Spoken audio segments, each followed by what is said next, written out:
Forget gurus. Forget anyone claiming to be an online business expert without going through the challenges of entrepreneurship themselves. The Real Money, Real Business podcast is here to prove the best insights in online business comes from your fellow online business builders. We dig into stories of entrepreneurs selling their business on the Empire Flippers marketplace so that you can learn how they made their business profitable, how they overcame obstacles, and what lessons they learned in their online journey. If you want to take your business and your knowledge to the next level, you've come to the right podcast. Let's get started. Hey everyone, welcome to the Real Money, Real Business podcast. I'm Lauren, and today we have Kelly on the show, who's selling an affiliate, display advertising, and Amazon Associates business on the Empire Flippers marketplace. Hey Kelly, how's your day been so far? Hi Lauren, good. Thank you for asking. Awesome. Yeah, really excited to dive into this interview. Can't wait to learn more about your site. But before we do, I'm going to give the listeners just a brief overview of the site so that they have a better idea of what we're talking about. As I mentioned, this is an affiliate, display advertising, and Amazon Associates business. It was created in January 2018, and it's in the parenting niche. The average revenue for the business is $8,633 per month, and it makes an average of $8,345 per month in net profit. The assets included with the business are a domain and all site content and files, as well as Facebook, Instagram, and Pinterest social media accounts. For everyone listening, you can visit empireflippers.com/marketplace and search for listing number 69118 to learn more about this business. Or you can unlock this listing to start your due diligence if you're interested in purchasing this asset. So now that we got out of the way, let's dive into this business. Kelly, can you fill us in on your background in starting and running online businesses? Absolutely. So this is actually the first site that I have started. So I have no prior experience with starting websites. Basically in 2018, my husband and I purchased a home and we started renovating it. And I got wind of, Instagram accounts that were sharing beautiful pictures of their home. And I decided I want to jump in on that. Once I realized that a lot of these accounts also had a website, I decided to start a blog. So my blog was primarily focused around home content. But once I had my children, I started posting about parenting related content. And I quickly noticed that content, the parenting related articles were the ones taking off on my website, far surpassing, anything home related. So I just decided to focus on that niche and what was working for me. So once I decided to start focusing on the parenting content, I was able to grow my site over a number of years, and here I am today. Yeah, that's great. It's really great that you were able to start a site on a subject that you're passionate about. I'm sure it made it a lot easier to come up with the content. You are your own audience. Why did you choose the affiliate business model to earn the majority of your income from? I think it just came naturally from sharing initially on Instagram and then on my website. I really wanted to get into passive streams of income. So I found it really fascinating, that you could write blog posts and put your affiliate links up. And then once you've published the post, you can continue to make passive affiliate income for years to come on work that you completed a long time ago versus, social media. You have to constantly publish content in order to receive affiliate commissions. With a blog, you're able to publish content and receive commissions from that for a very long time. Yeah, I think that's an excellent point. Social media is so spur of the moment. If it's not relevant this week, then ever be relevant sort of thing. Whereas, as you say, with a site, it sort of gains traction and snowballs as it goes. And making sure that you're publishing evergreen content, of course. So can you walk me through what your other income streams are? Yes. So we also have ad revenue. The site is actually on Mediavine. And initially when I started it, I was able to qualify for volumetric ads. And then as the site grew, and once we reached certain traffic threshold, we were able to qualify for Mediavine, which, is the gold standard of ads. And one of the benefits of being a Mediavine is that revenue is 100% passive. Once you get set up with Mediavine, you're able to earn based on your traffic every month. Yeah, definitely a big bonus there. It is, yeah. Another income stream we have two smaller affiliate partnerships, kind of relationships that we've started up that I wrote evergreen posts for them. I'm in their affiliate program and those bring in some revenue each month. And I'm also a part of Amazon Affiliates, who's wildly popular. And I have Amazon links, spread out through my website that also bring in, another passive stream.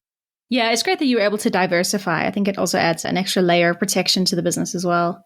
As we discussed, this website is in a topic that you had a lot of passion for. It's well diversified. It's been very successful over the years. So, what are the reasons you've decided to sell the business now? I think it's all about timing. We're actually in the middle of finishing up a large home renovation, and I just haven't had a lot of time to dedicate into publishing new content. And also, the money would come at a good time. Eventually, I want to pursue other passions. I probably will start another site, definitely in another niche, but at least this way I have some time to get back on our feet and finish this project before moving on to the next. Yeah, I think that's great. That's a wonderful thing about online businesses. They're assets that you can leverage and dispose of as and when you need them to help you level up different areas of your life. So it sounds like you're in an exciting phase of your life. Looking forward to seeing Yes, what it comes is. next. So looking back over your journey with this business, are there any big success stories or big wins that stand out in your mind? Definitely. Actually, I had a really big kind of turning point in my business around October 2021. I started this site in 2018 and didn't really do too much with it between 2018 and 2021. I did publish content, but I wasn't really taking off yet. And in October 2021, I took a really amazing SEO course, and that kind of changed the game for me. So ever since then, my traffic and income, has been steadily increasing. And that's based on, strategies that I implemented from this course. Once I became an SEO expert and really honing in on, what the experts are doing and what my competitors are doing, I was able to kind of figure out that magic formula of how to get traffic fairly easily. So ever since then, I've just been focused on publishing new content that's SEO optimized. And yeah, it's been great ever since then. Yeah, it's amazing the difference that can make. Just the smallest little SEO tweak can bring in hundreds of extra views. It's fantastic. I'm sure there were some things that didn't quite go according to plan. So were there any big obstacles or setbacks you had to overcome? I've never had any setbacks as far as like traffic and revenue wise. I did at one point try to diversify into another income stream and create a product.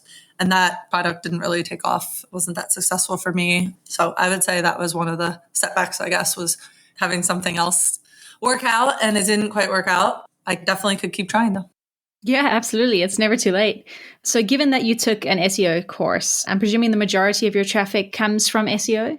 About 80% of my traffic comes from Google and SEO. 20% is also from Pinterest, which, is also search engine based. Yes, Pinterest is definitely a very powerful social media tool. I see you've got a whole bunch of other social media accounts as well. Do you drive much traffic from those? Instagram isn't a huge traffic driver for me, but I do use the Instagram stories to share affiliate links and collages, LTK collages that I do. So LTK is the affiliate platform, one of the affiliate platforms that I use, to put links on my website, but it's also a shopping app. So you can recycle the same content that you have from your blog into Instagram stories and have your followers kind of click through there. So yes, you can definitely receive commissions through Instagram as well. It's just not a primary driver. Yeah, sure. That makes a lot of sense. So when it comes to your SEO, are there any particular areas you're focusing on, like backlinks or on-page SEO? Kind of all of it. So I definitely make sure my on-page SEO is on point. I think the biggest thing is doing proper keyword research. So I have a keyword research method that I follow to find the post that I'm going to go after. I want to make sure that with limited time, every post that I publish is going to be a home run. So I spend some time on proper keyword research. And then as I'm writing the post, I make sure that I'm using all relevant keywords, surrounding that topic. And I definitely do on-page SEO in terms of making sure the keywords are in all of my headings, as well as, a long checklist that I have. I do also focus on backlinks in that I utilize the Haro service. So I do Haro pitches to get authoritative links. So we do have some pretty big backlinks from sites like The Spruce and Realtor.com, MSN, Apartment Therapy, and I've been able to receive all those links through Haro. So perfect. Yeah, it sounds like you've got that whole process really well mapped out. Let's dive into that a little bit more and have a look at how you create your content. So how do you go about creating your content from the beginning, the keyword research, all the way up to publication? Yeah, so I use a tool called Ahrefs to do my keyword research, and I basically study what kind of topics my competitors are writing about. And then I do competitive research on Ahrefs to make sure that my site can actually rank for that keyword. Once I've honed in on a keyword, I also run it through a tool called Rank IQ, which is a writing assistant to make sure that you've utilized all of the keywords that you should be, basically. And I'll sit down, spend a couple hours on it, and then hit publish. It's pretty simple. Yeah, definitely running like a well-oiled machine. So given that you've thought out this process so well, what do you see as the major opportunities for growth that buyers could tap into over and above what you're already doing? I think the biggest thing is publishing more content. I have such a limited amount of time with another full-time job, being a mom of two, this home renovation. My time is very limited. So over the course of owning this site, it actually only has 110 published posts. And I am well aware that if I was able to publish 200 posts or double what I have now, 220, I could have already doubled the traffic. So I think anyone who has the opportunity to publish more content themselves or hire that out and manage it, I think would success pretty quickly. I think it's just a matter of getting more content out there. And the other untapped resource that I've always wanted to do but haven't had the time is utilize an email list. So I have a email subscriber collection on my website, but those emails are kind of going into, an Excel file, and I've never actually emailed them. So, if somebody had the time to really cultivate and grow that email list, I think that could be another revenue stream that could be really successful. Yeah, absolutely. I think both of those opportunities could really boost that revenue, as you said. So let's take a look at what a typical work week looks like for you in running the business. How many hours are you spending on the business, and what sort of tasks are taking up the majority of your time? And it's definitely a little bit sporadic in terms of when I'm doing it based on my, personal schedule. But I would say on average, I spend about 5 hours a week. I always solely prioritize writing new blog posts first. So the goal is to get one new blog post up per week just to, keep consistent growth of traffic. And then if I have extra time that week, I might edit one or two existing blog posts and update them. I don't touch them for at least a year, but once a post is older than a year, I might sit down and update it, add additional keywords, things like that. And beyond those two tasks, if I have extra time, I might focus on anything tech related that I need to catch up on, answer emails, if any brands pitch me about sponsored posts, stuff like that. But I would say the majority of my time is just spent on, producing new content. Yeah, it certainly sounds like quite a passive business, which I think is going to be very attractive for buyers. It is. Yeah. I put a lot of time in over the years and upfront, learning and getting this content out there. But now that I've kind of have the process figured out, it's very limited amount of time per week. Yeah, I think that's one of the main benefits of buying a business over starting it from scratch is that someone's already gone through this learning curve for you and has gotten to this point. Do you run every aspect of the business yourself, or do you have any contractors or employees that you work with? I do run everything myself. In the past, I've hired out probably 2 or 3 or 4 posts. In general, I just, wasn't satisfied with the content that was being created. And I wanted to make sure that everything that I put out there was its best. So I opted to do everything myself. But I think somebody could manage it better. You really could scale a lot quicker. So I do see the benefit to both options. Yeah, certainly. No, I don't currently have anyone, contracted for me. Sure. Yeah. Well, given everything that we've discussed, what do you think are the biggest challenges that a buyer might encounter when taking over the business? If anything, just like the learning curve, if you haven't owned a content related site, just kind of getting used to what goes into each post, I would think. I'm definitely happy to hand over kind of my method to anyone who's interested in purchasing it. But I don't foresee a lot of challenges. Content sites are kind of a simple business. Publish content and maintain what you've already done. Yeah, exactly. I think that's a big positive as well. If a buyer does encounter any problems, how much support are you willing to offer them just to help them transition into the business? There's definitely an amount of time that would go by that would, ideally, I wouldn't want to be on assistance forever just because of my limited time, but I definitely would be there to support them throughout the migration process and the handover process. And, I would think at least, a month afterwards, handing over, what I do and what I know so that they can be successful. Ultimately, I do want them to be successful. Perfect. Yeah, that sounds great. And would you be open to negotiating something like an earn-out agreement? I think I'm not really looking for an earn-out agreement just because, as I mentioned earlier, my husband and I were doing a very large home renovation. So part of the motivation for selling at all was having this money up front. And if I was to break it out into long-term payments, it's kind of similar payout to what I would be getting if I kept the site. A lot of the motivation is getting the money up front. But like I said, with that being said, I would be more than happy to be around for a short transition period to make sure that the owner felt successful before I left. Yeah, that all makes a lot of sense. And would you commit to a non-compete agreement? Yes, absolutely. I might want to start a site in the future, but absolutely not in this niche. Yeah, I would be happy to sign a non-compete. Fantastic. Well, Kelly, that leads us into the final question of the interview. So if you had to put yourself into the shoes of a buyer, why do you think your business is a business worth buying? I think the biggest thing is, just how passive it is.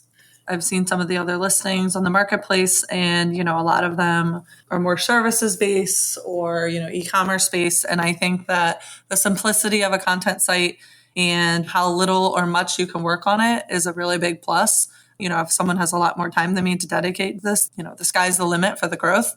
Or, if they want to just take over it and maintain it as I have, they'd be successful that way too. So I think what it has going for it the most is just the minimal effort required.